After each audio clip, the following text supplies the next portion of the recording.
नमस्कार मेरे प्यारे भाइयों और बहनों, मैं अरविंद द क्राइम डायरी के नए एपिसोड में आप सभी लोगों का हार्दिक स्वागत है। कहानी में आगे बढ़ने से पहले कृपया द क्राइम डायरी चैनल को सब्सक्राइब कर बेल आइकन जरूर दबा लें ताकि मेरे हर वीडियो का नोटिफिकेशन आपको मिलता रहे। तो चलिए आज की कहानी शुरू करते हैं। यहाँ 31 दिसंबर 2022 की रात और 1 जनवरी 2030 की सुबह सुबह आखिर दिल्ली की सड़कों पर क्या हुआ था? जी हां, सब कुछ बताऊंगा आपको इस केस के बारे में, लेकिन उससे पहले अगर आपने अभी तक हमारा चैनल सब्सक्राइब नहीं किया है तो अभी कर ले और वीडियो को लाइक करके एक प्यारा सा कमेंट जरूर करें ताकि नेक्स्ट वीडियो में मैं आपको शॉर्ट आउट दे सकूं। दिल्ली के अमन विहार इलाके में अंजलि नाम की एक लड़की, जिसकी उम्र सिर्फ 23 साल की थी, तो यहां रहा करती थी अपने परिवार वालों के साथ। लेकिन अंजलि के परिवार में अंजलि के पिता की मौत 8 साल पहले ही हो चुकी थी। अंजलि की मां, जिनकी दोनों किडनियां खराब थीं और वह प्रॉपर डॉक्टर के कहने पर बेड पर आ चुकी थी, काम उनसे कुछ होता नहीं था। घर में एक भाई और एक बड़ी बहन है। बड़ी बहन की शादी पहले ही हो चुकी थी, तो यहां अंजलि के ऊपर ही सारी जिम्मेदारी आ चुकी थी। वह घर परिवार का खर्चा चलती थी। सिर्फ 23 साल की उम्र में यहां अंजलि अपने परिवार को पालने के लिए न सिर्फ नौकरी कर रही थी, बल्कि पार्ट टाइम में इवेंट मैनेजमेंट का काम भी क्या करती थी।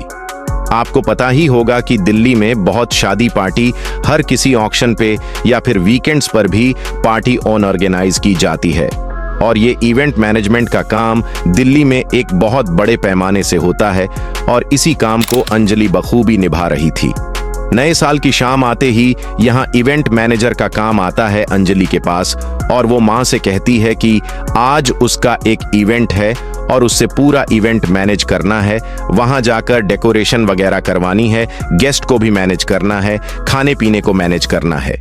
अंजलि ने कहा, ओके, ये सब कुछ हो जाएगा। न्यू ईयर की शांति ऑब्वियसली यहाँ पर अंजलि के खुद के भी कुछ प्लान्स थे। उसने अपनी माँ को बताया कि माँ, मेरा यहाँ पर आज का एक इवेंट है और मुझे अभी निकलना होगा।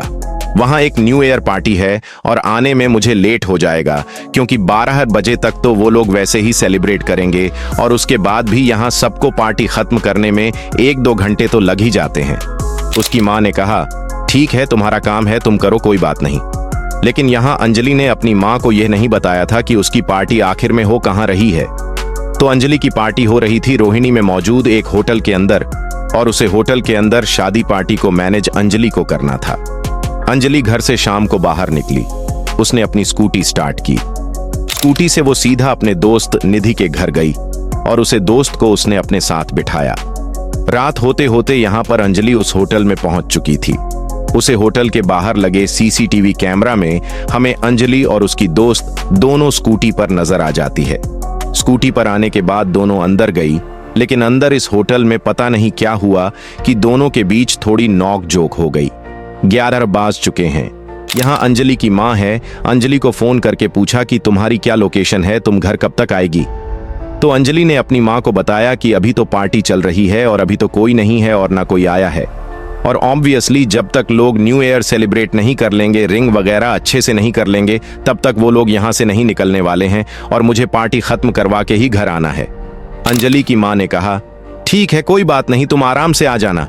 लेट नाइट हो चुकी थी, 12:15 का टाइम हो चुका था, और है यहाँ पर वह जो नोक चौक थी अंजलि और उसकी दोस्त निधि के बीच, वो न सिर्फ होटल के अंदर बल्कि होटल के बाहर भी आ चुकी थी। जी हाँ, होटल के बाहर लगे सीसीटीवी कैमरा में रात के 1:15 बजे के आसपास ये कैद हुआ। ये दोनों दोस्त होटल के बाहर आपस में लड़ रहे हैं। आगे जब पुलिस होटल वालों से पूछती है कि ये आपस में क्यों लड़ रहे थे, तो वो लोग कहते हैं कि हमें इसके बारे में कुछ ज्यादा पता नहीं है कि ऑल में इनकी बैक स्टोरी क्या है। बस इतना पता है कि ये दोनों आते ही गाली गलौज कर रही थीं। न सिर्फ एक दूसरे के साथ बल्कि यहाँ पर आए हुए हमारे गेस्ट के साथ भी ये लोग गाली गलौज कर रहे थे, और साथ साथ होटल के बाहर भी खड़े होकर ये दोनों आपस में लड़ रहे थे। इधर दूसरी तरफ अंजलि की माँ को काफी ज्यादा टेंशन हो रही थी। आधी रात के ऊपर का वक्त हो चुका था और अंजलि का फोन भी बंद आ रहा था।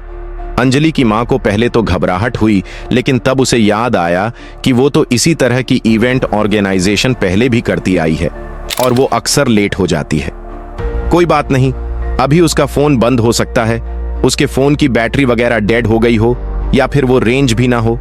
सुबह तक उसका फोन कॉन हो जाएगा और वो सुबह तक घर भी वापस आ जाएगी। कोई बात नहीं, कोई दिक्कत नहीं है। यह सोचकर अंजलि की मां आराम से सो जाती है।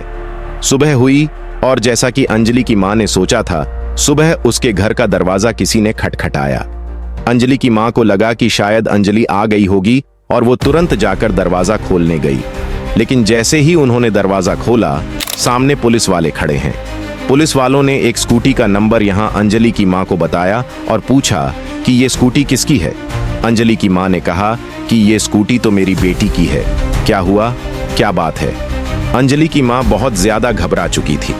दूसरी तरफ पुलिस वालों ने कहा कि हमें स्कूटी मिली है जिसका एक्सीडेंट हो गया है और आपको हमारे साथ चलना होगा।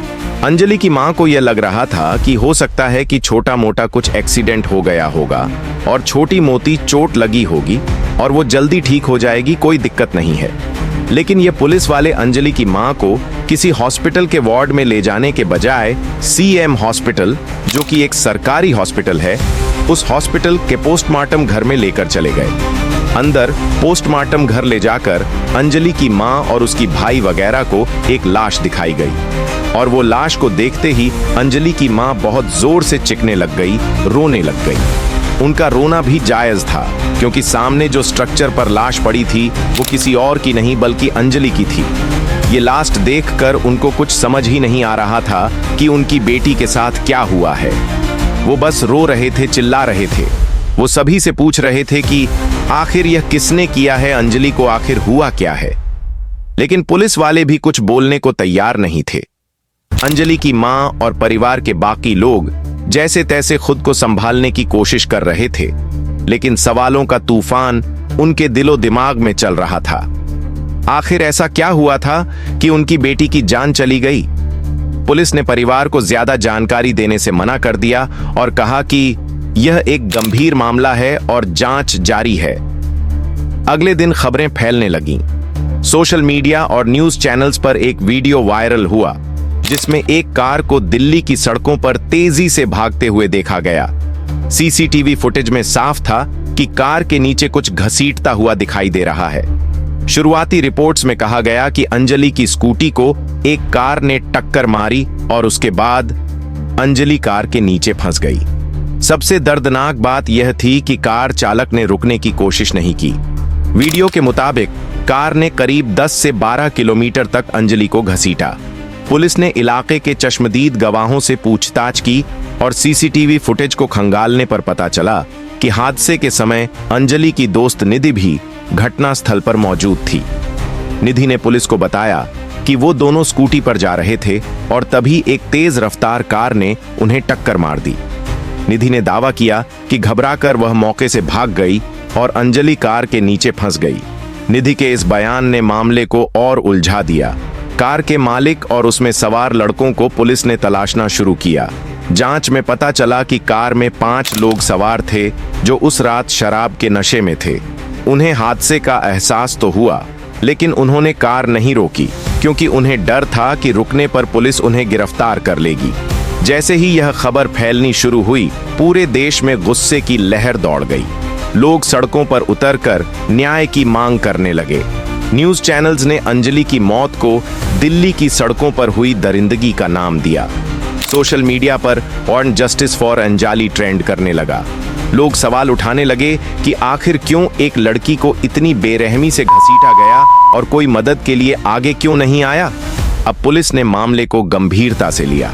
गाड़ी के ड्राइवर और पैसेंजर को हिरासत में लिया और उनके खिलाफ मुकदमा दर्ज किया। साथ ही गाड़ी का निरीक्षण किया गया, जिसमें यह भी स्पष्ट हुआ कि गाड़ी के अगले पहिए में भी कुछ खास नुकसान था, जो एक संकेत था कि गाड़ी के ड्राइवर ने तेज रफ्तार में आने के बाद कड़ी ब्रेक लगाने की कोशिश की थी, जिससे टक्कर हो गई थी। पुलिस ने पूरी जांच के बाद पाया कि यह हादसा ड्राइवर की लापरवाही और नशे की हालत में गाड़ी चलाने की वजह से हुआ था।